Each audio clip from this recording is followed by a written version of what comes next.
नमस्कार, मैं हूं साहिल जोशी। दंगल में आपका स्वागत है। आज का दंगल आरक्षण पर छिड़े रण को लेकर, और यह रण महाराष्ट्र में छिड़ चुका है। महाराष्ट्र में पिछले एक हफ्ते से आरक्षण को लेकर हंगामा मचा हुआ था।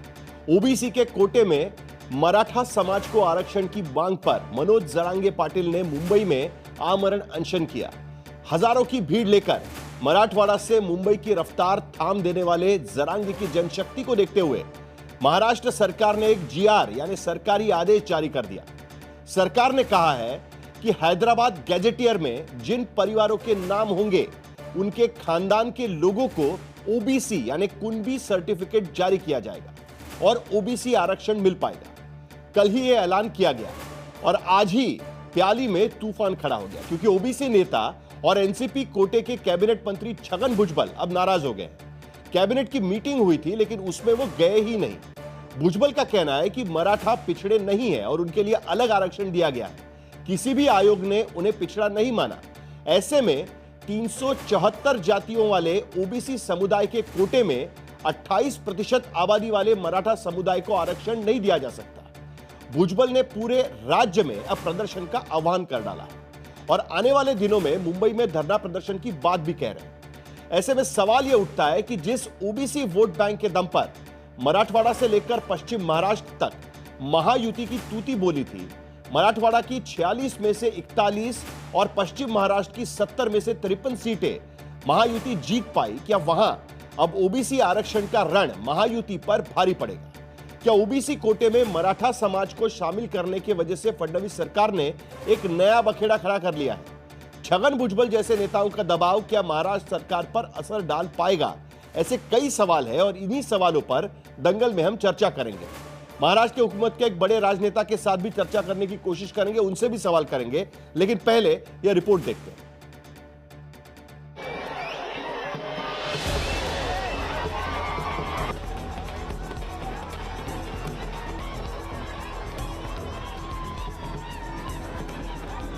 विशेष रूप से मैं बधाई देना चाहता हूं हमारी कैबिनेट सब कमेटी को, जिन्होंने इसके ऊपर बहुत अच्छा कार्य किया।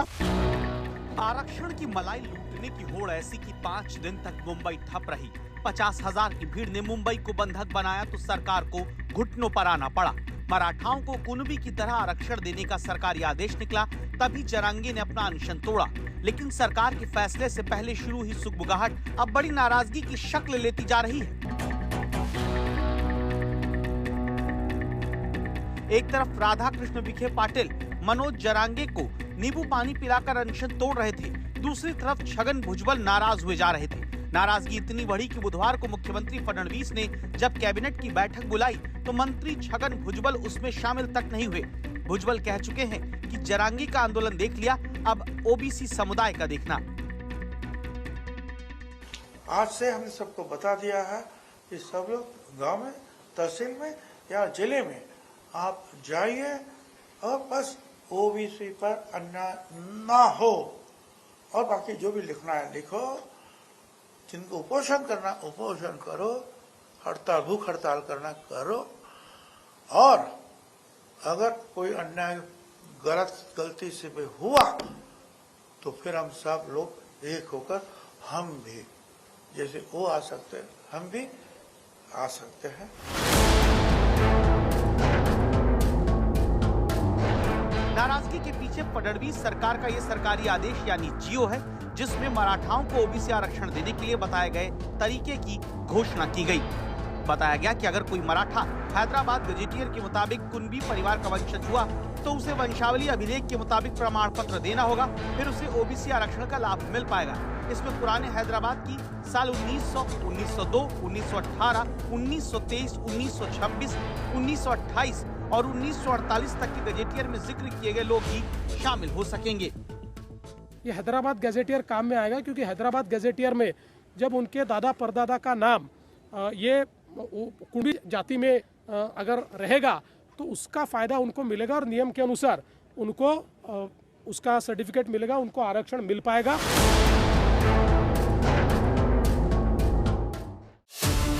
महाराष्ट्र के बंटवारे से पहले मराठवाड़ा का क्षेत्र हैदराबाद के निजामों के शासन के अंदर था। तब मराठवाड़ा की जातियों को लेकर निकाले गए गजेटियर में आज की तारीख में महाराष्ट्र के मराठवाड़ा इलाके के 17 जिलों की जानकारी है। इन जिलों में मराठा और कुणबी जाति की आबादी का जिक्र है। इन तमाम जिलों में औरंगाबाद, बीड, नांदेड़, परभणी, जालना, लातूर, हिंगोली, उस्मानाबाद जैसे क्षेत्र शामिल थे।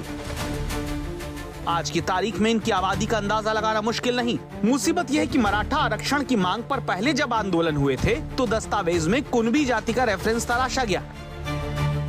खबर है कि तब अंग्रेजों के जमाने के हैदराबाद गजेटियर में ही 58 लाख परिवारों का रिकॉर्ड मिल चुका था। अब भुजबल को डर है कि ऐसे तो महाराष्ट्र की 13 करोड़ की आबादी में से 28% मराठा अकेले ओबीसी आरक्षण के पात्र बन सकते हैं।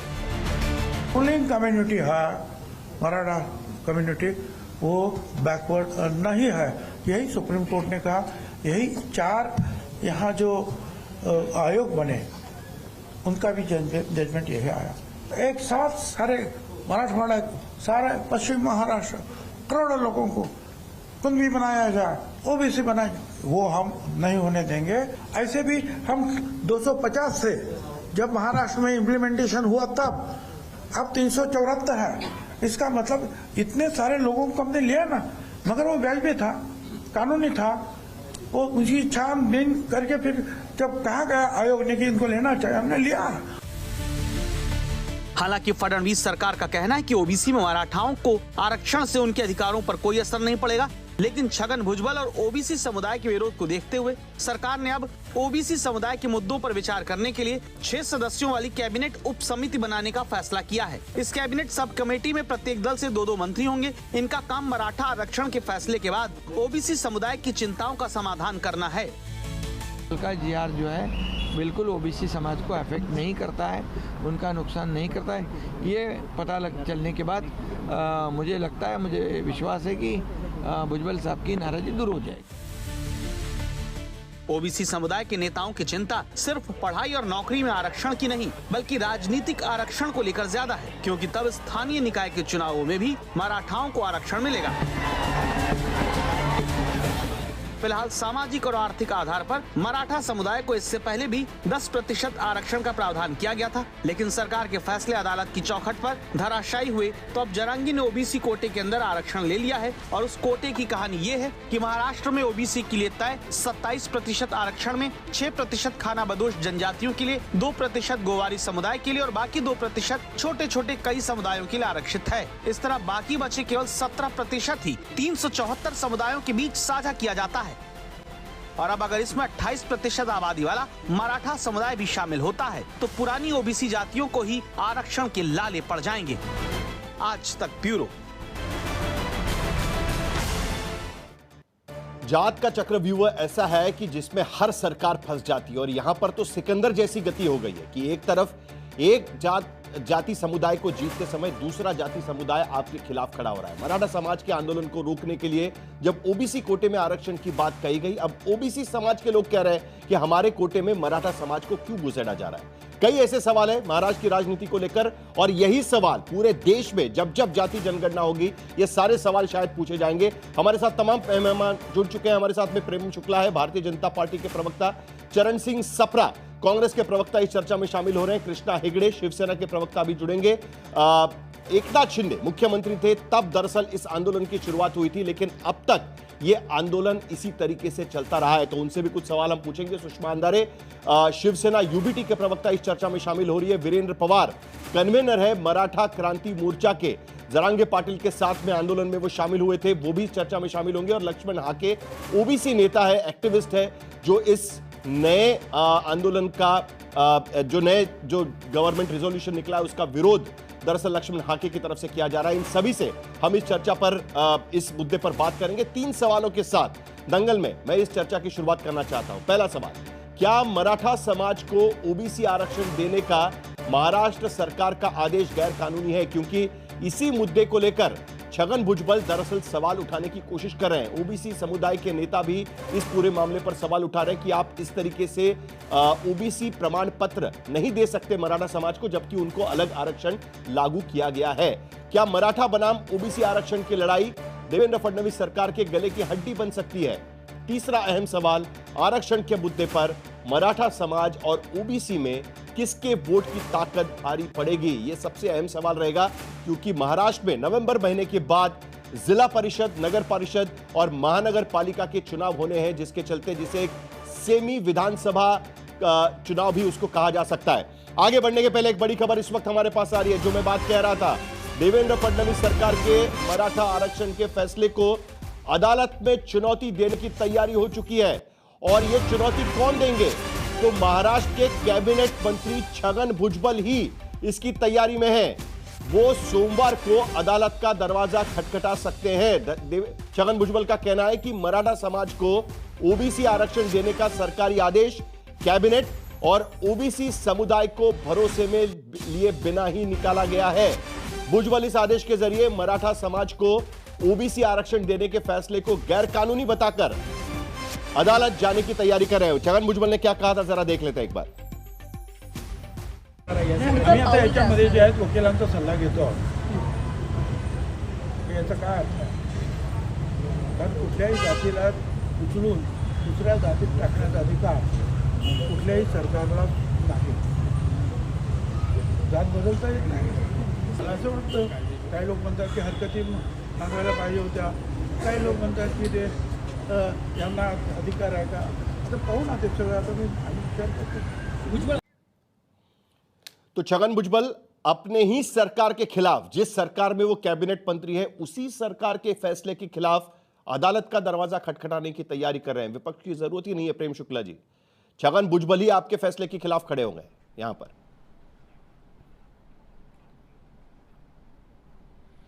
साहिल जी, भारतीय जनता पार्टी सबका साथ, सबका विकास, सबका विश्वास और सबका प्रयास में विश्वास रखती है। और भारतीय जनता पार्टी हर जात, समुदाय, उपजाति के कल्याण के अनुकूल जो है फैसला लेती है, और फैसला उसी के अनुकूल जो है कल भी लिया गया है। आदरणीय देवेंद्र फडणवीस जी ने स्पष्ट कहा है कि हैदराबाद गजट के अनुकूल जो है मराठों को लाभ मिलेगा। अब उसमें सरसकट सारे मराठों को इसका लाभ मिलेगा, ऐसा कोई निर्णय नहीं लिया गया है। इसलिए पिछड़ी जाति के लोगों के अधिकारों के विपरीत इसका कोई परिणाम पड़ने की संभावना नहीं है। और आदरणीय छगन भुजबल जी वरिष्ठ नेता हैं, बहुत समझदार विद्वान नेता हैं। वो जब इस बात को अच्छी तरह से समझ जाएंगे कि इससे पिछड़ी जातियों के हितों पर कोई प्रतिकूल प्रभाव नहीं पड़ रहा है, तो निश्चित तौर पर उनका समाधान हो जाएगा। आज आप ही बता रहे हैं कि सरकार ने जो है ओबीसी समुदाय के लोगों को उनके हितों के संदर्भ में किसी प्रकार का प्रभाव न पड़े, इसलिए एक उप समिति का भी गठन करने का निर्णय लिया है। यह निश्चित समझें कि ना तो पिछड़ों पर कोई विपरीत परिणाम पड़ेगा और ना ही मराठों पर किसी प्रकार का अन्याय होने पाएगा। तो मराठा समुदाय को भी न्याय, ओबीसी समुदाय को भी न्याय, हर जाति उपजाति। आपको भी पता है कि जब एकनाथ शिंदे मुख्यमंत्री थे तभी से ये मुद्दा चल रहा है, और उस वक्त भी जब जरांगे पाटिल इस आंदोलन के लिए निकले थे तब भी ये सवाल उठाया गया था कि ओबीसी समाज के हकों की पूरी तरीके से रक्षण किया जाएगा। और तब आप ही का नारा था कि जो ओबीसी की बात करेगा वही देश पे राज करेगा। आज भुजबल वही नारा देने की कोशिश कहीं ना कहीं करने की कोशिश कर रहे हैं। प्रेम शुक्ला जी, ठीक है, हम तो सबका साथ, सबका विकास की बात करते हैं। उसमें ओबीसी भी शामिल है, उसमें मराठा भी शामिल है, उसमें वंचित वर्ग के जितनी भी जातियां उपजातियां हैं सब शामिल है। हम किसी का भी हित पर किसी प्रकार का प्रतिकूल प्रभाव ना पड़े ये सुनिश्चित करते हैं। इसलिए, और ये मराठा आरक्षण का विषय कोई आज का तो है नहीं, ये 1980 का विषय है। अन्ना भाऊ साठे ने 1980 में इस पर आंदोलन प्रारंभ किया, और अन्ना भाऊ साठे के आंदोलन और उनकी जो है बाबा साहब भोसले ने स्वीकार लिया था, और उसके बाद उनकी मृत्यु हो गई दूसरे दिन। फिर मामला अधर में लटक गया। इंटरेस्टिंग बात यही है कि आज की स्थिति में प्रेम शुक्ला जी, आपको भी पता है कि मराठा समाज को सोशली इकोनॉमिकली बैकवर्ड क्लास यानी एसी-बीसी के रूप में 10% का आरक्षण महाराष्ट्र में लागू किया गया है। और आज की स्थिति में जो सवाल उठाया जा रहा है वो इस बात को लेकर सवाल उठाया जा रहा है कि मराठा समाज के, मराठवाड़ा में जो मराठा समाज के लोग हैं उन्हें ओबीसी प्रमाण पत्र देकर, कुणबी प्रमाण पत्र देकर उनकी संख्या ओबीसी में शामिल की जाएगी। और इसी को लेकर यहां पर लक्ष्मण हाके हमारे साथ जुड़ चुके हैं। जो अभी प्रेम शुक्ला कह रहे थे, लक्ष्मण हाके, क्या आप इससे संतुष्ट है कि सरकार किसी पर भी अन्याय नहीं होने देगी? जिस तरीके से मराठा समाज के लिए उन्होंने ये आरक्षण की घोषणा की है, उनका कहना है कि हमने कैबिनेट समिति भी आप बना दी है ओबीसी समाज के लिए। लक्ष्मण हाके, क्या आप इस जवाब से संतुष्ट है? आपने कुछ काला बिल्ला लगा के आप बैठे हुए यहाँ पर, क्या आप विरोध कर रहे हैं सरकार के फैसले का? यस, सरकार के फैसले का मतलब जीआर आज हमने तोड़ दिया है। हम ये बात कह रहे हैं कि अभी जो शुक्ला साहब ने जो बात कही है, उनको ये पहला पूछो कि अन्नाभाऊ साठे का नाम ले रहे हैं, वो अन्ना साहेब पाटिल का नाम था। इनका नॉलेज कितना पूरा है इसके ये कहने से अभी दिख रहा है। ये अभी जो मेरे हाथ में जो जीआर निकाला है ये गवर्नमेंट ने, ये जीआर बेकायदा है। ये जीआर सुप्रीम कोर्ट का कोर्ट ऑफ कंटेम्प्ट करने वाला है।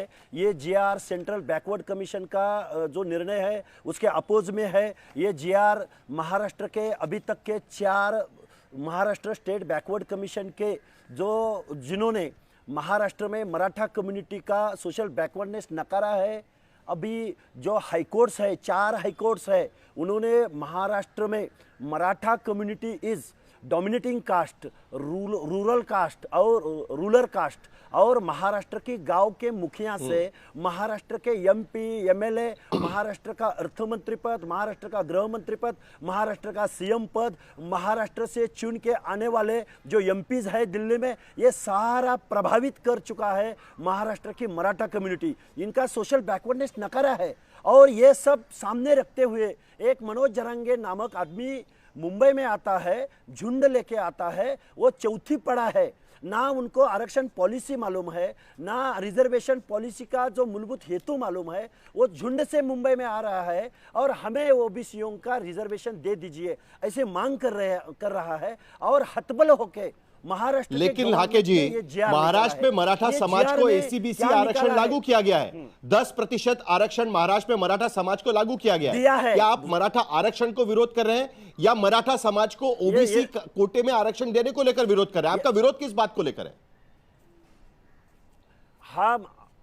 हमारा विरोध महाराष्ट्र की Maratha community social backwardness prove नहीं कर पा रही है। ऑलरेडी वो फॉरवर्ड है और उनको ओबीसीओ में से जो आरक्षण दे रहे हैं गवर्नमेंट। और ये जो इलीगल जो जीआर निकाला है, इस जीआर की सिफारिश किसने की है? ना स्टेट बैकवर्ड कमीशन ने की है, ना सेंट्रल बैकवर्ड कमीशन ने की है। अभी ये जो एससीबीसी का प्रेम शुक्ला जी जल्दी से जवाब दीजिए, उसके बाद मुझे कांग्रेस के प्रवक्ता और वीरेंद्र पवार कन्वेनर बैठे हुए मराठा क्रांति मोर्चा के, उनके पास भी जाना है। प्रेम शुक्ला जी, आपके सरकार ने निकाला हुआ जीआर, ओबीसी समाज के नेता कह रहे हैं कि गैर कानूनी है। किसी ने भी इस जीआर के लिए आपको आपको कहा नहीं गया था, ना किसी की रिक्वेस्ट आई थी, लेकिन उसके बावजूद आपने ये जीआर निकाला। ये पूरी तरीके से गैर कानूनी है, उनका कहना है। प्रेम शुक्ला जी, पहले मैं लक्ष्मण हाके जी का धन्यवाद करता हूँ, उन्होंने मुझे सुधारा। अन्नाभाऊ साठे जी का अन्नाभाऊ पाटिल, उन्होंने जो 1980 में जो है आंदोलन जी, अन्नाभाऊ पाटिल और उनके पुत्र नरेंद्र पाटिल के यहाँ आज ही आदरणीय देवेंद्र फडणवीस जी का जाना भी हुआ था। आदरणीय नरेंद्र पाटिल जी के यहाँ आज ही श्रीमान देवेंद्र फडणवीस जी उनके यहाँ जो घर पर गणेश मूर्ति स्थापित है उसके दर्शन करने भी गए थे। ठीक है, मुद्दे की बात यह है कि क्या सरसकट दिया गया है आरक्षण मराठों को? ये सारे मराठे जो 28% ये सारे के सारे क्या बैकवर्ड क्लास में आ रहे हैं? तो बिल्कुल नहीं आ रहे, सरसकट नहीं दिया है। ये हैदराबाद है। मैं जीआर पढ़ के दिखाता हूँ। मैं अभी आपको जीआर लेके बैठा हूँ। हाके जी, आंदोलित होने की आवश्यकता नहीं है। हमारा हक और अधिकार छीन के ले रहे हो और बिल्कुल पिछड़ों के हक पर किसी बिल्कुल नहीं छीना जाएगा, बिल्कुल नहीं छीना जाएगा। मेरे हाथ में जीआर है, मैं बिल्कुल नहीं छीना जाएगा। पिछड़ों के अधिकारों पर रंच मात्र भी विपरीत परिणाम नहीं पड़ेगा, ये सुनिश्चित किया जाएगा।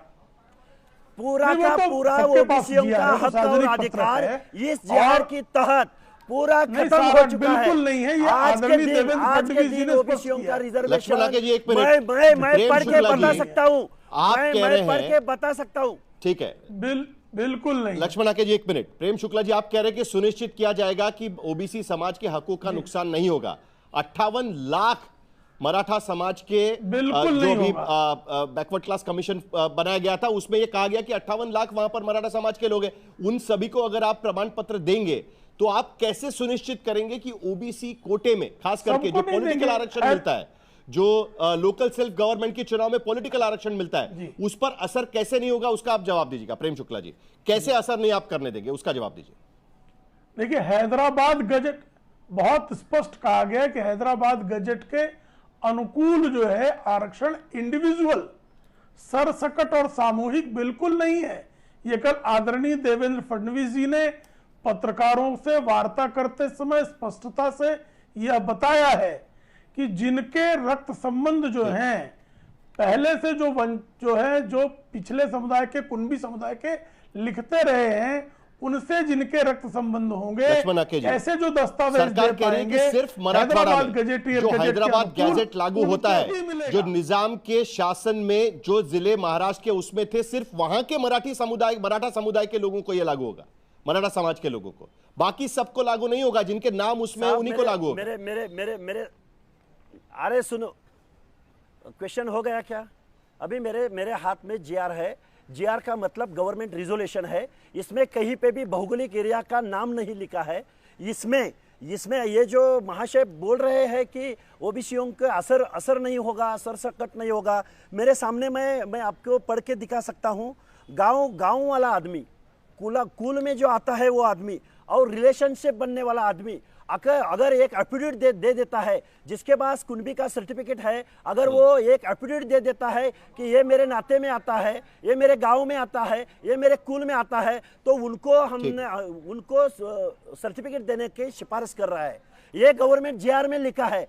इसमें कोई भी ये गांव, कुल और रिलेशंस का कोई भी डेफिनेशन इस जीआर में नहीं दिया है। इसका मतलब ये है कि गांव में एक आदमी के पास अगर कुणबी का सर्टिफिकेट होता है तो वो आदमी जो लक्ष्मण हाके कह रहे हैं, रिलेटिव्स को, ओबीसी समुदाय के लोगों को आज डर है कि मराठा कम्युनिटी के लोग ओबीसी समाज के आरक्षण में घुसकर उनका आरक्षण निकालने की कोशिश करेंगे। लक्ष्मण हाके यहां पर यही कहने की कोशिश कर रहे हैं। जल्दी से आपका जवाब वीरेंद्र पवार। पहले तो ये है कि लक्ष्मण हाके जी धनगर समाज से आते, उनके लिए 3.5% अलग से आरक्षण है। ओबीसी के बाहर पीछे बचे हुए 343 के आसपास जो है वो ओबीसीओं में 27% में से है। विजयंती अलग नहीं है, विजयंती अलग नहीं है, वो ओबीसीओं में है। उसके बाद में जो बचे हैं सब क्लासिफिकेशन है। कुल मिलाकर कहने की बात यह है कि 27% जो मंडल आयोग की सिफारिशों के बाद महाराष्ट्र में 27% आरक्षण लागू हुआ है, उसके भीतर ही वो विजयंती समाज का भी आरक्षण आता है। हम सब क्लासिफिकेशन में नहीं जाएंगे वीरेंद्र पवार। कुल मिलाकर एक आरोप लगाने की कोशिश हो रही है। छगन भुजबल भी आज वही कहने की कोशिश कर रहे हैं कि ओबीसी समाज के आरक्षण के भीतर मराठा समाज के लोग आएंगे, उसका नुकसान हो सकता है। वीरेंद्र पवार आपकी बात रखिए। समाज के जो लोग हैं, इनकी जो नोंद है वो कुणबी करके मिल रही है वहां पे। कुणबी यानी जो ओबीसी में है, खेती करता है वो कुणबी, और उनका वो आरक्षण में उनके लागू हो रहे हैं। उनके अगर डॉक्यूमेंट्स मिल रहे हैं तो उनको लेना चाहिए। ये डॉक्यूमेंट्स दबा के रखे थे। शिंदे कमेटी फॉर्म होने के बाद में ये सब डॉक्यूमेंट्स, इनका कन्वर्जन लैंग्वेज, मोडी लैंग्वेज में था, वो किया गया। लेकिन अगर आप देखेंगे कि कोंकण में रहेगा, मुंबई में रहेगा, वहां पे कुणबी और इसका अलग है। आरक्षण दिया गया है वो उन लोगों को दिया गया है जिनका कोई भी नोट कुणबी करके नहीं है। इनको एक भी और समझना चाहिए कि मराठवाड़ा के जो प्रांत के जो लोग हैं वो निजाम राज्य से महाराष्ट्र में जुड़े, तभी एक एग्रीमेंट की तरह वो महाराष्ट्र में आए। वहां पे जब आज भी आप अगर देखेंगे तो हैदराबाद में वहां पे मराठा करके उधर आरक्षण है, लेकिन वहीं से जो आधे जो यहाँ पे महाराष्ट्र में आए उनको आरक्षण नहीं दिया गया सरकार ने, क्योंकि उनके पास जो तेलंगाना आंध्र प्रदेश में है वही महाराष्ट्र में दीजिए लक्ष्मण हाके। वीरेंद्र पवार और उनके समाज के लोग वही कहने की कोशिश कर रहे हैं। गैजेटियर की बात हम लोग ने की है। ये गैजेटियर जब से लागू हो गया तब से इन लोगों की नोंद मिलेगी, और इसके लिए सरकार को जो भी करना है, हम कोई भी बेकायदेशीर नहीं कर रहे। सरसकट नहीं लिया है मराठा समाज ने, हर किसी मराठे को नहीं मिल रहा है, लेकिन जिसका हक अड़ा हुआ था वो मिल रहा है। तीसरा चीज बांटिया आयोग ने कहा, जल्दी से लक्ष्मण हाके आपका जवाब 20 सेकंड में, उसके बाद चरणजीत सिंह सप्रा और बाकी मेरे जो गेस्ट जुड़े हुए उनके पास भी भेजाऊंगा। लक्ष्मण हाके जल्दी से जवाब आपका। मेरे हाथ में जीआर है। गवर्नमेंट ने गांव में एक आदमी जिसके पास कुणबी का सर्टिफिकेट है, उनको उनके एफिडेविट के ऊपर एक एफिडेविट देने के बाद वो सिफारिश कर सकता है। इसका मतलब क्या है? इस समिति को संवैधानिक अधिकार है क्या ऐसी सिफारिश करने का? ऐसा जीआर निकालने का गवर्नमेंट को अधिकार ही नहीं है। वो अधिकार जो इंद्र साहनी जजमेंट है, उस जजमेंट से वो अधिकार निकाल के लिया है। वो अधिकार सेंट्रल बैकवर्ड कमीशन और स्टेट बैकवर्ड कमीशन को अधिकार है। ये गवर्नमेंट ने बेकायदा जीआर निकाला है।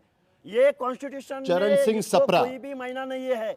अगर कॉन्स्टिट्यूशन में किसी की जात बदली जा नहीं सकती।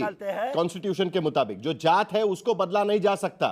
लेकिन आज की स्थिति में सरकार में हम देख रहे हैं कि छगन भुजबल तैयारी कर रहे हैं सरकार में जाने की। छगन भुजबल तैयारी कर रहे हैं कि अदालत में जाने की। आप किसके साथ खड़े हैं आज की स्थिति में?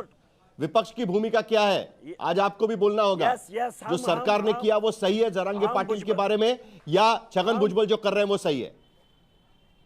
देखिए, ये तो हम कई तकरीबन 1-1.5 वर्ष से देख रहे हैं कि किस तरह से ये सरकार जो है वो मराठा सेंटिमेंट्स और जो ओबीसी की सेंटिमेंट्स है दोनों से खेल रही है।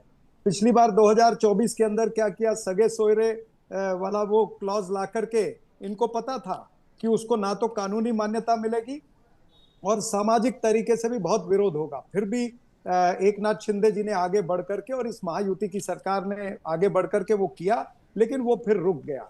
अब फिर आंदोलन हुआ। अब ये हैदराबाद गैजेट वाला ये नया एक शगुफा, एक नया एक रास्ता निकालने का प्रयास किया। और इसमें हो क्या रहा है, इसमें छगन भुजबल जो इसी सरकार के साथी है, उसी में मंत्री है, वही विरोध कर रहे हैं, वही कल को कोर्ट में भी जाएंगे। तो ये सरकार कर क्या रही है? आपकी भूमिका बताइए ना। आपस में समन्वय नहीं। भुजबल विरोध कर रही है तो मैंने बताया, सरकार ने क्या भूमिका ली मैंने बताया, एकनाथ शिंदे के समय पे क्या हुआ था वो भी मैंने बताया। ये तो फैक्ट्स है, ये तो सबके सामने है। कांग्रेस की भूमिका क्या है? क्या मनोज जरांगे पाटिल और उनके साथियों को ओबीसी समाज में आरक्षण देना चाहिए या नहीं देना चाहिए? आपकी भूमिका क्या है सरकार की? देखिए, जो आरक्षण कानूनी रूप से टिक सके, जो आरक्षण ओबीसी का जो कानूनी उनका अधिकार है उसको छेड़छाड़ न कर सके, वो जरूर मिलना चाहिए। और उसके लिए हमने तो कहा है कि अगर 50% से आगे भी जाना पड़े तो सरकार को जाना चाहिए। आदरणीय राहुल गांधी जी ने आज से नहीं, करीबन पिछले 3-4 साल से हम कह रहे हैं कि जातिगत जनगणना होनी चाहिए। 50% के आगे हमको जाना ही पड़ेगा। ये तो कानून बनाना ही पड़ेगा। ये आज नहीं तो कल नरेंद्र मोदी जी तो ये आज की स्थिति में महाराष्ट्र सरकार ने जो गवर्नमेंट रिजोल्यूशन निकाला हुआ है वो सही है, कानूनी है, गैर कानूनी है? उस पर क्या भूमिका है आपकी?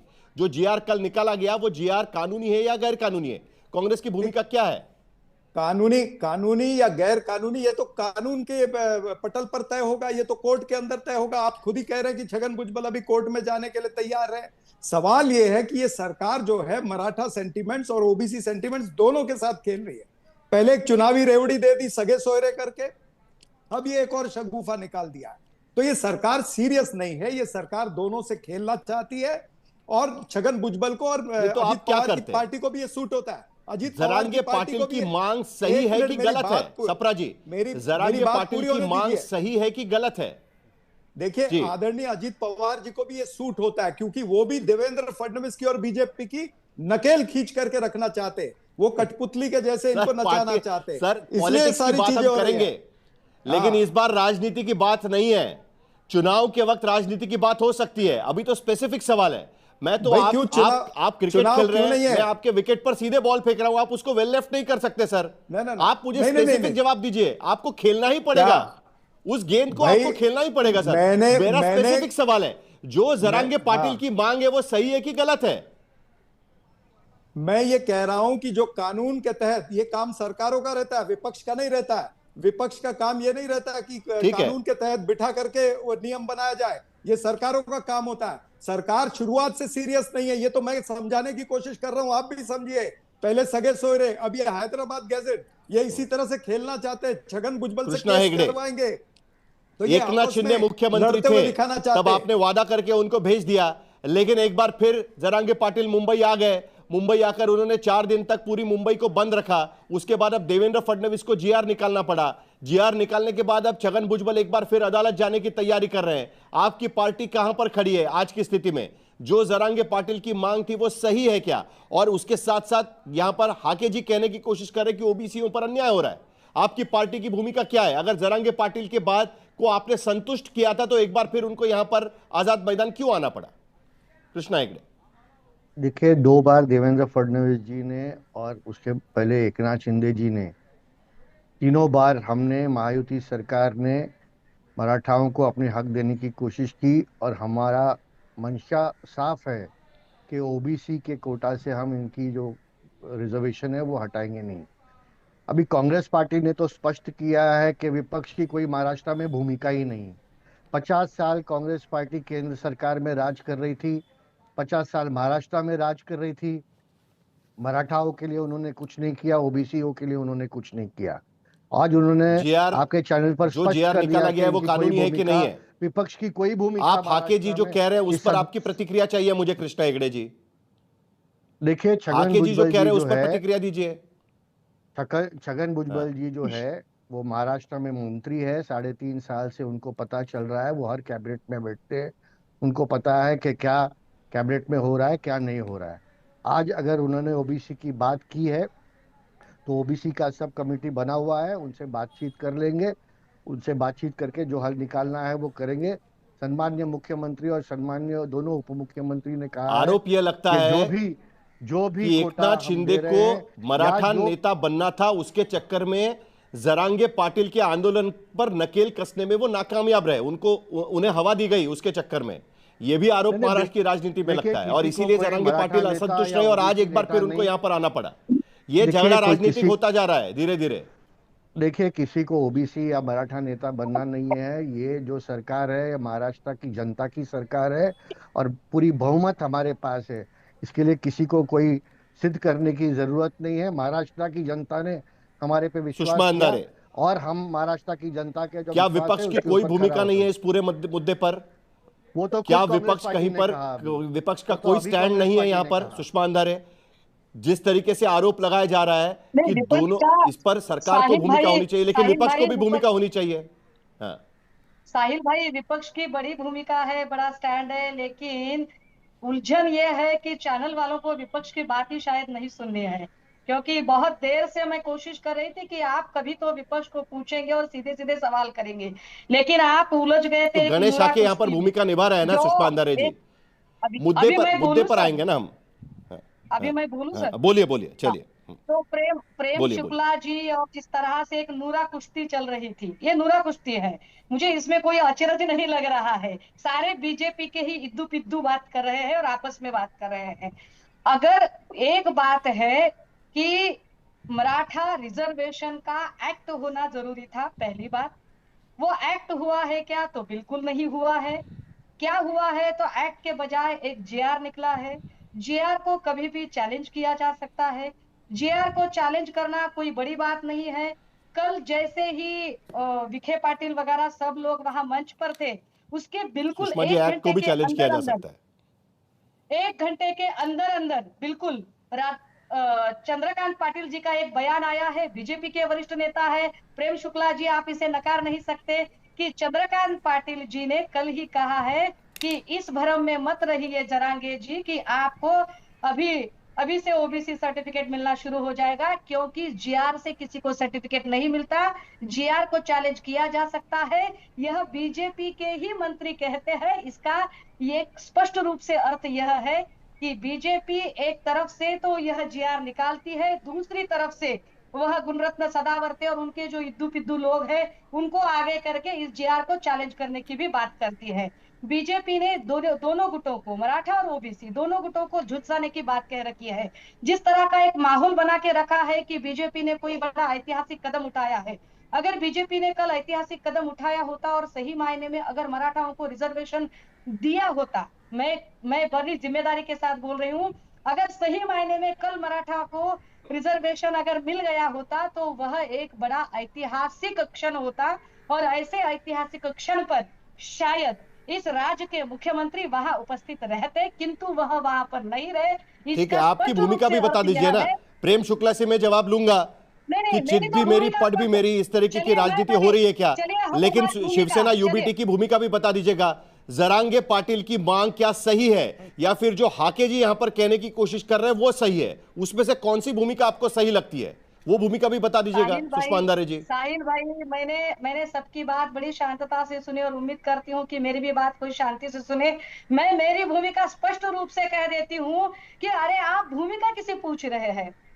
आप जिस पार्टी को भूमिका पूछ रहे हैं वह पार्टी केंद्र में कभी भी सत्ता पटल पर नहीं थी। आज की तारीख में मराठा रिजर्वेशन के लिए अगर कुछ करना है तो वह जीआर लेकर नहीं, बल्कि इंदिरा साहनी जजमेंट जो है उस जजमेंट को ललकार के हमें संसद में जाकर उस पर कानून बनाना पड़ेगा, 9th शेड्यूल से उसे बाहर निकालना प्रेम पड़ेगा। शुक्ला जी जवाब दीजिए। कुल मिलाकर बात यह कहने की कोशिश हो रही है कि आप 50% की लिमिट बढ़ाएंगे तो इससे ना हाके जी को तकलीफ होगी, ना वीरेंद्र पवार जी को तकलीफ होगी, सभी को उसमें इंक्लूड किया जा सकता है। और कहीं ना कहीं रह रहकर कॉन्स्टिट्यूशनल अमेंडमेंट की बात बार बार की जा रही है। हालांकि जाति जनगणना के बाद यह होता है कि नहीं वो देखना होगा, लेकिन आज की स्थिति में जो महाराष्ट्र में स्थिति पैदा हुई है उसका यह जवाब हो सकता है क्या? प्रेम शुक्ला जी। साहिल भाई, मुझे मेरी बात पूरी करने दीजिए। मैं बार बार कहे जा रही हूँ कि इंदिरा साहनी का जजमेंट और इंदिरा साहनी के जजमेंट के बाद 9th शेड्यूल में से अगर बाहर एक सेकंड प्रेम शुक्ला जी, बात खत्म करने दीजिए उनको। इसके लिए सिर्फ और सिर्फ पार्लियामेंट में हमें विशोधन करना पड़ेगा, और पार्लियामेंट में विशोधन करने की वही तो मैंने कहा ना अभी सुषमा अंधारी जी, सिर्फ और सिर्फ भारतीय जनता पार्टी की है, किंतु भारतीय जनता पार्टी आपस में ठीक है।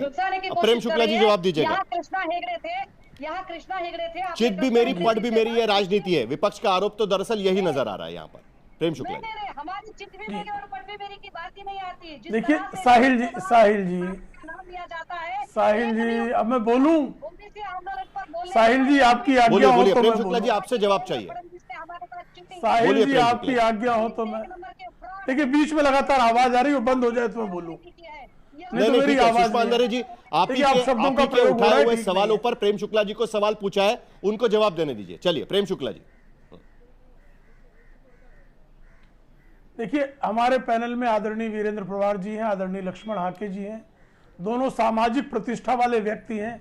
उनके लिए सुषमा जी इद्दू पिद्दू शब्द का प्रयोग कर रही हैं, यह अत्यंत आपत्तिजनक और अपमानजनक है। मुझे ऐसे शब्दों पर निंदा करता हूं, ऐसे शब्दों का प्रयोग नहीं करना चाहिए, क्योंकि पैनल में वही दोनों हैं। प्रेम शुक्ला जी, देखिए पैनल में वही दोनों हैं, प्लीज इस पैनल में वही चर्चा कर रहे थे। नहीं, मुद्दे की बात मैं कर रहा हूँ, मैं मुद्दे की बात कर रहा हूँ। इस पैनल में आप किससे बात कर रहे थे? आप इस पैनल में किसके लिए बात कर रहे थे? अब ये बीच में क्यों बोल रही है? ये क्या बात? साहिल जी ये क्या तरीका है? साहिल जी ये क्या तरीका है? सुषमा अंधारी जी प्लीज। आप किसको कह और रहे प्रेम शुक्ला जी मुद्दा मत भटकाइएगा। देखिए क्या है ना, किसने किसके बारे में क्या बोला उसका मुआयना करने के लिए यहाँ पर जज तो मैं हूं नहीं, ठीक है? हम मुद्दे पर रहते हैं। मैंने आपको स्पेसिफिक सवाल पूछा है। सुषमा अंधारी जी प्लीज एक सेकंड दोनों को शांत करिएगा, प्लीज दोनों को शांत करिएगा। सुषमा जी प्लीज शांत करिएगा। प्रेम शुक्ला जी एक मिनट प्लीज, दोनों को शांत करिएगा। सवाल मैंने स्पेसिफिकली ये पूछा है प्रेम शुक्ला जी कि विपक्ष ये कहने की कोशिश कर रहा है कि बीजेपी की राजनीति चिढ़ भी मेरी पट भी मेरी इस तरीके से चल रही है, नंबर एक। नंबर दो, अगर हाके जी भी संतुष्ट हो और वीरेंद्र पवार जी की मांग भी पूरी हो, ये अगर करना है तो केंद्र में कॉन्स्टिट्यूशनल अमेंडमेंट करके 50% की मियाद बढ़ाने का ही एक हल हो सकता है, ये भी बात कही जा रही है। क्या भारतीय जनता पार्टी की तरफ से इसकी पहल की जाएगी? यह सवाल यहां पर उठता है, क्योंकि ये मामला सिर्फ महाराष्ट्र तक सीमित नहीं रहेगा। कल ये मामला बिहार में भी उठ सकता है, गुजरात में भी उठ सकता है, राजस्थान में भी उठ सकता है और कहीं भी उठ सकता है। प्रेम शुक्ला जी, देखिए हम सबका साथ, सबका विकास, सबका प्रयास की बात करते हैं, तो हम सर्व समावेशी ही बात करेंगे। अब कुछ लोग ये कह रहे हैं कि हम तो सत्ता में थे ही नहीं, फिर बीच में बोलने लगी है। भाई ये अजीब रोग है इनको, मुंह में भगंदर का कोई इलाज अब इनका कोई बीच में नहीं बोलेगा। प्रेम शुक्ला जी आपकी बात खत्म करिए, फिर सप्रा जी के पास भी जाऊंगा मैं। चलिए बोलिए। ठीक है आप बोलिए। देखिए अब फिर बोले जा रही हो। भवानी जरा शांत हो जाए, जरा शांत हो जाए, थोड़ा धैर्य रखें। देखिए सबका साथ सबका विकास हम करने वाले लोग हैं। अब जो मुझसे प्रश्न पूछा इसलिए मैं बोल रहा हूं, प्रश्न मुझसे पूछा गया है, अब मेरे से प्रश्न पूछा जाए तब भी ना बोलूं मैं? गजब रोग है आपको भाई। देखिए ये जो 2019 तक शिवसेना सत्ता में थी कि नहीं थी, 2014 से 2019 तक सत्ता, लगातार मेरे बीच में लोग बोले जा रहे हैं और आप मुझसे कह रहे हैं कि मैं गलत हूं। ये क्या तरीका साहिल जी? अरे मैं आपको गलत नहीं कह रहा हूं, मैं कह रहा हूं कि आप बोलिए, अभी कोई बीच में नहीं बोलेगा। चलिए बोलिए जी, बोलिए। हाँ मैं मेरी बात ही रख रहा हूं। 2004 से 1999 से 2004 और 2014 से 2019 शिवसेना केंद्र की सत्ता में शामिल थी। 1995 से 99 और 2014 से 19 और राज्य की सत्ता में शामिल थी। इसके बाद करिए हम सत्ता के फलक में ही नहीं थे। अरे भाई जब मराठा रिजर्वेशन दिया देवेंद्र फडणवीस जी की सरकार ने, तो उसमें शिवसेना उद्धव बाला साहब ठाकरे का गुट भी शामिल था, और उद्धव बाला साहब ठाकरे की गलती के कारण उन्होंने ठीक से जो है मुख्यमंत्री रहते इस मामले को सर्वोच्च न्यायालय में डिफेंड नहीं किया। इसलिए 5-0 से हम दो अलग-अलग मुद्दों की बात कर आरक्षण रहे हैं। के खिलाफ देवेंद्र मैं आपको फडणवीस जी इसलिए की रोकना सरकार चाहूंगा द्वारा कि लिया हम दो गया अलग अलग निर्णय मुद्दों की था, बात कर रहे हैं। उसको आज की पीछे स्थिति जाना में हम पड़ा। बात कर रहे हैं इस मुद्दे को लेकर नहीं, मैं मराठा सारे समाज मुद्दे को की बात अलग कर से रहा हूं। आरक्षण दिया जा चुका है। आज तो की बहुत मांग छोटा यह है सा कि मुद्दा है। ओबीसी समाज के भीतर भी मराठा वो तो समाज को दिया गया आरक्षण है। चाहिए, उस बारे में यह बात चल रही है आज की स्थिति में। प्रेम शुक्ला जी, नहीं, सारे दोनों मराठा अलग-अलग समाज बात को है। नहीं है, सारे मराठा समाज को दिया ही नहीं जा रहा है। सारे मराठा समाज को नहीं दिया जा रहा है। सिर्फ हैदराबाद गजेटियर के अनुसार जो लोग कुनबी रहे हैं उनके नाते रिश्तेदारों को इसका लाभ पहुंचाया जा रहा है। यह सरसकट आरक्षण नहीं है। इसलिए पिछड़ी जातियों के अधिकारों पर किसी प्रकार का विपरीत प्रभाव नहीं पड़ेगा। अगर किसी को लगता पड़ेगा तो उसके लिए उप समिति का गठन किया गया है। इसकी भी सखोल जांच की जाएगी और किसी को किसी प्रकार से ओबीसी के हितों पर रंच मात्र भी विपरीत परिणाम पड़े ये हमें मंजूर नहीं है। और मराठा को भी न्याय मिले ये हमारी जो है ये निश्चय है हमारा। तो हम मराठा को भी न्याय देंगे। एक बार फिर वही बात वो कहने की कोशिश कर रहे हैं। क्या कॉन्स्टिट्यूशनल अमेंडमेंट या अकेला यही एक उपाय यहां पर आपको नजर आ रहा है? सप्रा जी, देखिए, और आपकी सबका भूमिका भी साथ, बता दीजिएगा कि कौन सही कौन गलत। सबका उसका साथ जवाब तो सबका अभी तक मुझे विकास नहीं मिला। बोलने से खाली काम नहीं होगा। जुमला जीवी लोगों को यह मानना पड़ेगा कि आपको हकीकत में आना है। और हकीकत यही है कि अगर ओबीसी के 27% को छेड़छाड़ किए बिना अगर मराठाओं को आरक्षण देना है तो आपको 50% की जो लक्ष्मण रेखा है उसको पार करने के लिए कॉन्स्टिट्यूशनल अमेंडमेंट करना पड़ेगा। आपको केंद्र सरकार के पास जाना पड़ेगा। केंद्र सरकार ने वो निर्णय लेना पड़ेगा और वो निर्णय मात्र महाराष्ट्र के लिए नहीं होगा, वो और भी राज्यों के लिए होगा। तो इसकी तैयारी केंद्र सरकार को, नरेंद्र मोदी जी को करनी पड़ेगी। आप मात्र मराठाओं और ओबीसी में झगड़ा मत लगाइए और आपकी महायुति की सरकार के अंदरूनी जो झगड़े हैं उसको इसमें ला करके खेलिए मत। इससे आप महाराष्ट्र की जनता से खेल रहे हैं, उनकी भावनाओं से खेल रहे हैं और महाराष्ट्र की अर्थव्यवस्था। सप्रा जी, मैं आपको जरा एक मिनट मिनट रोकना चाहूंगा क्योंकि अभी ये सवाल जो है सीधे सरकार से पूछना जरूरी है। हमारे साथ में महाराष्ट्र के उप मुख्यमंत्री एकनाथ शिंदे जुड़ चुके हैं और उनसे मैं कुछ सीधे सवाल पूछना चाहता हूं। शिंदे जी, बहुत बहुत शुक्रिया कि आप आज तक से बात कर रहे हैं। इसके लिए सबसे पहला सवाल तो यही रहेगा, अब जीआर निकल चुका है, सरकार की भूमिका यहां पर स्पष्ट हो चुकी है कि मराठा समाज के, मराठवाड़ा से आने वाले मराठा समाज के लोगों को हैदराबाद का गैजेटियर लागू किया जाएगा और जिन्हें यह प्रमाण पत्र दिया जा सकता है उन्हें ओबीसी प्रमाण पत्र दिया जाएगा। लेकिन दूसरी तरफ अब ओबीसी समाज के लोग भी इसको लेकर लामबंद होने की कोशिश कर रहे हैं। सरकार की इसको लेकर क्या भूमिका रहेगी? आज छगन भुजबल कैबिनेट की मीटिंग में नहीं आए थे। शिंदे जी,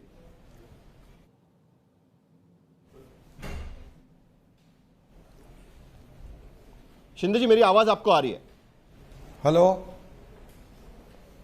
आवाज जी, एकनाथ शिंदे जी, मेरी आवाज आपको आ रही है?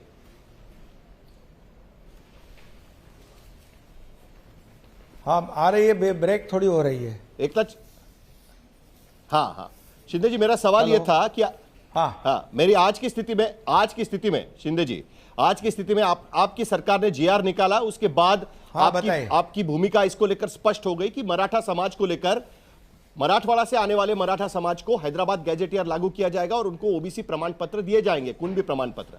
उसके खिलाफ लेकिन आज छगन भुजबल कैबिनेट पे नहीं आए। ओबीसी समाज के लोग कह रहे हैं कि यह गैर कानूनी है। इस सूरत में सरकार की तरफ से क्या कोशिश की जाएगी कि महाराष्ट्र में मराठा बनाम ओबीसी संघर्ष ना बने? शिंदे जी, बिल्कुल हमारी सरकार के पहले से यही भूमिका रही है कि मराठा समाज को न्याय देते समय अन्य समाज, ओबीसी समाज, किसी अन्य समाज पर भी अन्याय ना हो, उनका नुकसान ना हो। ये हमारी सरकार की भूमिका पहले से रही है, आज भी है। जो हैदराबाद गैजेट की बात है, हैदराबाद गैजेट की जो जीआर कल निकाला, उसमें भी जो मराठवाड़ा 1960 में अलग हो गया, मीन्स उसको स्वतंत्रता मिली, और उससे पहले निजामशाही में हैदराबाद में इनके सबके डॉक्यूमेंट जो है वो वहाँ थे और कई सालों से यही मांग थी कि हैदराबाद गैजेट लागू किया जाए। हैदराबाद गैजेट में एक कापू और एक कुनबी ऐसे दो कास्ट का जिक्र था।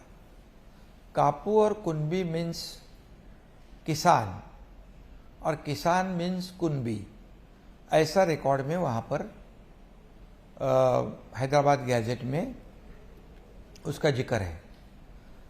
तो जो जीआर निकाला है उसमें यही कहा है कि जो भी मराठवाड़ा का नागरिक अर्जी करेगा उसने एफिडेविट देना है कि मैं किसान हूँ, मैं कुनबी हूँ और मेरे पास ये डॉक्यूमेंट्स है। और जो एक डॉक्यूमेंट ऐसा चाहिए कि उसके गांव में या उसके जो भी पूर्वज है, रिश्तेदार है, किसी न किसी के पास कुनबी प्रमाण पत्र जरूरी है और उसके आधार पर आपके जीआर की खबर तो हमने सबके सामने रखी है, उसके डिटेल्स भी हमने सबके सामने रखे हुए हैं शिंदे जी। लेकिन सवाल आज की स्थिति में यह उठता है कि आज जैसे मैंने कहा कि छगन भुजबल आज कैबिनेट की मीटिंग में नहीं आए। वो ये कह रहे हैं कि वो लीगल ऑप्शंस तैयार टटोल रहे हैं, क्या अदालत पे इसको चैलेंज किया जा सकता है। उन्होंने कहा कि कैबिनेट के सामने इस जीआर को नहीं रखा गया, उसकी मंजूरी नहीं ली गई और वो कैबिनेट इस पूरे मामले को अदालत पे चैलेंज कर सकते हैं। गणेश आके कह रहे हैं कि वो आंदोलन करेंगे पूरे महाराष्ट्र भर में, यानी ओबीसी समाज के लोग। तो इस आग को आप कैसे रोकने की कोशिश करेंगे और संवैधानिक तौर पर आपका जीआर कैसे खड़ा होगा? जीआर जो है हमारा मुख्यमंत्री जी, देवेंद्र जी, मैं हूँ, अजित दादा है, हमारे मंत्रिमंडल की उप समिति जो है राधाकृष्ण विखे पाटिल जी की, ये सभी लोगों ने हमने पूरी तरह से चर्चा कर एडवोकेट जनरल से चर्चा की हुई है, ये एक्सपर्ट लोग जो है कानून के उनसे चर्चा की हुई है, पुराने रेफरेंस को देखा है और हमारा जो रूल्स 2012 उसमें जो भी जाति प्रमाण पत्र देने की जो प्रक्रिया है उसको सुलभ करने का काम, उसको हम अभी ईज ऑफ डूइंग कहते हैं, ईजी देने का काम होना चाहिए। ये इसी को ध्यान में रखते हुए हमने ये जीआर निकाला है और जीआर पूरी तरह नियम के अनुसार है, कानून के अनुसार है, कानून के दायरे में टिकने वाला है और ये जीआर से ओबीसी का आरक्षण बिल्कुल कम नहीं होगा, ओबीसी को कोई भी नुकसान नहीं पहुंचेगा। ये पूरी तरह से ध्यान में रखा है और इसीलिए ये ध्यान में रखकर हमने निर्णय लिया है। इसलिए छगन भुजबल जी को मेरा यही कहना है, हमने मुख्यमंत्री जी और हमने ये भी बातचीत की है कि इसमें कोई भी ओबीसी का नुकसान नहीं होगा क्योंकि हमारी सरकार सबकी सरकार है, ठीक, सबकी सरकार है। वो मराठा समाज जैसे मेन स्ट्रीम में आना चाहिए, मेन स्ट्रीम में आना चाहिए। तब ये थम, अरे इतने काम चालू है, थम। शिंदे जी कुल मिलाकर मराठा समाज जैसे आपका पोता मेरे ख्याल से आपके आसपास घूम रहा है यहाँ पर, इसकी आवाज हमारे दर्शकों को तक भी पहुंच रही है। लेकिन सवाल मेरा आपसे ये है कि आज की स्थिति में ओबीसी समाज को डर इस बात का है कि महाराष्ट्र में जो लोकल सेल्फ गवर्नमेंट के चुनाव होंगे, जिला परिषद, नगर परिषद, महानगर पालिका के, उसमें जो राजनीतिक आरक्षण ओबीसी समाज को मिलता है, उस आरक्षण को भी खतरा हो सकता है क्योंकि मराठा समाज के लोग ओबीसी प्रमाण पत्र लेकर वहां से भी चुनाव लड़ने की कोशिश करेंगे। तो यह मुद्दा पूरी तरीके से राजनीतिक भी हो सकता है। ये सवाल यहां पर उठाया जा रहा है। शिंदे जी नहीं, देखिए बिल्कुल नहीं, बिल्कुल ऐसा नहीं होगा कि क्योंकि ओबीसी समाज को कोई भी ये जीआर के वजह से हानि नहीं पहुंचाती है, आरक्षण में किसी भी तरह की हानि नहीं पहुंचाती है, उनका रिजर्वेशन बिल्कुल कम नहीं होगा। ये हमने पूरी तरह से ध्यान में रखा है। ये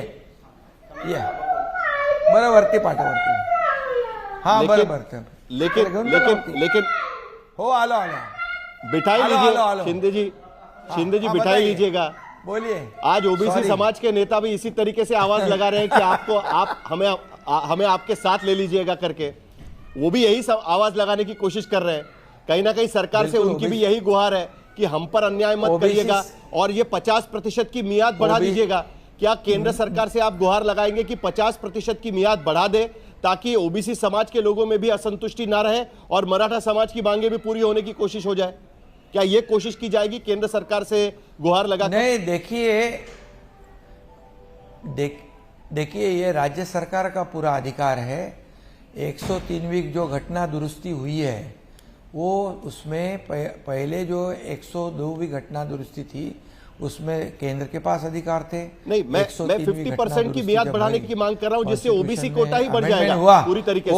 क्या इसकी कोशिश की जाएगी? वो हमारा सरकार, देखिए अगर हम मराठा समाज को अगर ओबीसी समाज में नहीं, ओबीसी कास्ट में नहीं डाल रहे हैं, अगर वैसा होता तो ये बढ़ाने वाली बात का जरूरत होती।